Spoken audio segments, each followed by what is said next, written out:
Hello, my name is Anna Weiss, and I wanted to get on here and tell you guys a little bit about my story, how I ended up getting a microdiscectomy, and how I've been doing so far after the surgery.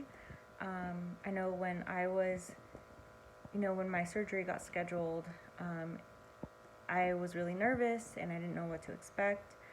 And I just really wanted to hear from people who had actually gone through it and wanted to know exactly what it was going to be like. That's just my personality. I want to know everything, how it's going to be during, what it's going to be like afterwards, etc. And I really wanted to make sure that I handled my recovery correctly, and so I really relied on other people's experiences to see what worked and what didn't work.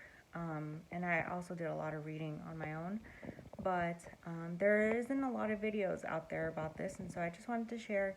There especially isn't a lot of videos that continue on long term.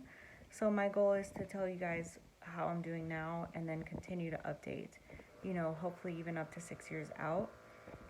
So I guess I'll start with what happened. I didn't have a clear injury that led to my disc herniation. It really was kind of a progressive thing.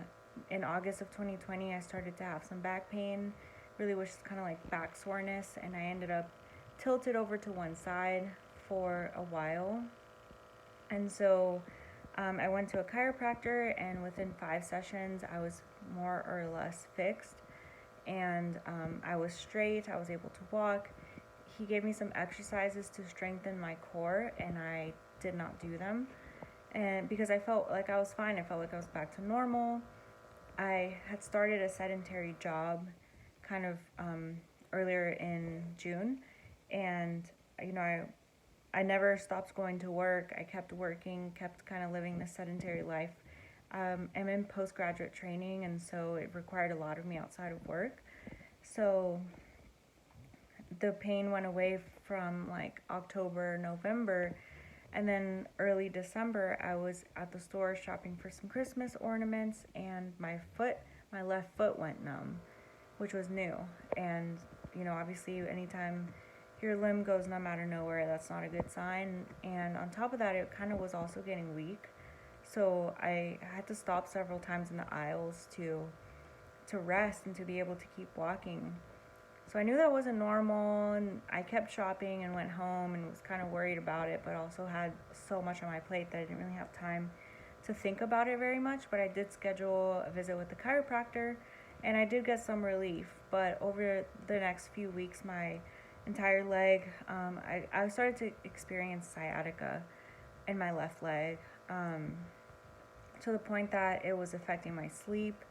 I was very tilted over to the right. My body was just leaning away from the pain, and I couldn't walk very well. I remember walking from my car to where I worked was excruciating, and like even just thinking about that walk, it got to the point that I was parking illegally just to be able to park closer to the front door of the hospital, to be able to have a shorter walk. And I paid the parking ticket. I did not care. So I kept going to the chiropractor. I eventually tried muscle release therapy, which, helped some, but eventually the pain was so intense. It just kind of felt like someone was actively like pulling on my nerve. It was really intense. I tried PT. I tried dry needling. I eventually was able to get an MRI, which showed that I had a 13 millimeter disc herniation at L4, L5, and then I got a cortisone shot, which did not help. It actually made the pain even worse. The dry needling and the shot both seemed to make the pain worse, to the point that I couldn't walk from the front door to the car. There was one point that I couldn't walk from the front door to my room, and my mom and my sisters had to slide me across the floor on a pillow. So the pain was pretty intense and very debilitating for me. I eventually came home to Tennessee. I was out in Washington State. Came home to Tennessee, and I'm very blessed in the fact that I have a family who